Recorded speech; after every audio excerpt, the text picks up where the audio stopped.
حنفی کہتے ہیں کہ چیلنج ہے کہ اہل حدیثوں کو بھینس کے حلال ہونے کی حدیث پیش کریں. میں کہتا ہوں حنفیوں کو چیلنج ہے کہ بھینس کے حلال ہونے کی حدیث پیش کریں. اور حلال حرام کرنا اہل حدیثوں کا کام ہے.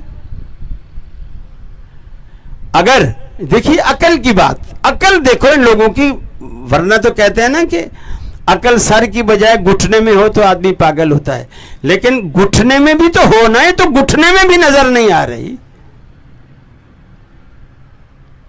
اگر آپ کے نزدیک بھینس کے حلال ہونے کی کوئی حدیث نہیں ہے، تو آپ کے نزدیک بھی تو اگر آپ نے نبی کا کلمہ پڑھا ہے تو آپ کے نزدیک بھی بھینس کو کیا ہونا چاہیے؟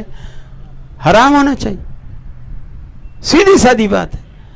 اگر اہل حدیثوں کے پاس حلال ہونے کی دلیل نہیں ہے حدیث، تو آپ کے پاس بھی تو نہیں ہے نا. اب وہ کہیں گے، بلکہ ایک صاحب نے مجھے کہا کہ جی حنفیوں کا احسان مانو. میں نے کہا کس بات کا؟ کہ اس نے آپ کو بھینس کا دودھ بھی پلا دیا، گوشت بھی کھلا دیا. میں نے کہا کس نے؟ بولے امام ابو حنیفہ نے. میں نے کہا اسے حلال اور حرام کا اختیار تھا. ایک چیز کو اللہ نے حلال نہیں کیا تو ابو حنیفہ حلال کر سکتے ہیں. کتے کو کہہ دے حلال ہے تو کتا حلال ہو جائے گا.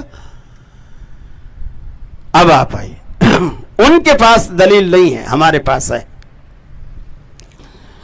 نبی کریم نے جانوروں کی لسٹ نہیں بتائی کہ یہ جانور حرام ہے، یہ حرام ہے، یہ حرام ہے، یہ حرام ہے، یہ حلال ہے، یہ حلال ہے، یہ حلال. اگر ایسی لسٹ بناتی تو میرا خیال ہے پورا قرآن مجید جنگلات کے جانوروں سے ہی بھر جاتا. آپ نے یہ لسٹ نہیں بتائی، آپ نے فارمولے بتائے.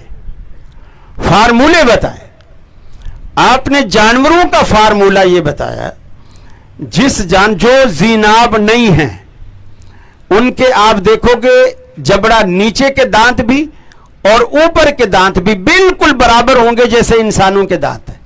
بھینس کے، گائے کے، اب آپ بولو گے گدھے کے بھی برابر ہیں، گدھے کے برابر ہیں. لیکن اللہ کے رسول نے گدھے کا نام لے کر اسے حرام کیا.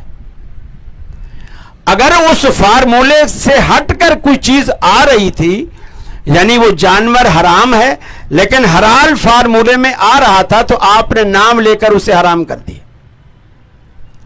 اور جس کا یہ فارمولہ بتا دیا کہ جس جانور کے یہ جو شاخ والے یہ سائیڈوں میں 4 دانت بیچ کے چھوڑ کے پھر ایک ادھر کا ایک ادھر کا، وہ نوکیلا دانت بڑا ہوتا ہے، دونوں اوپر کے بھی نیچے کے بھی، جسے آپ کیا کچلیاں کہتے ہیں یا شاخیں کیا کہتے ہیں؟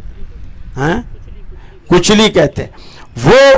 وہ جس جانور جو چیر پھاڑ کرنے والے، جیسے شیر ہے، کتا ہے، بھیڑیا ہے، گیدڑ ہے، اور اس طرح کے جتنے بھی درندے ہیں، وہ سارے کے سارے اس فارمولے میں جو زیناب ہیں وہ سارے حرام ہیں، اور جو زیناب نہیں ہیں وہ سارے حلال ہیں.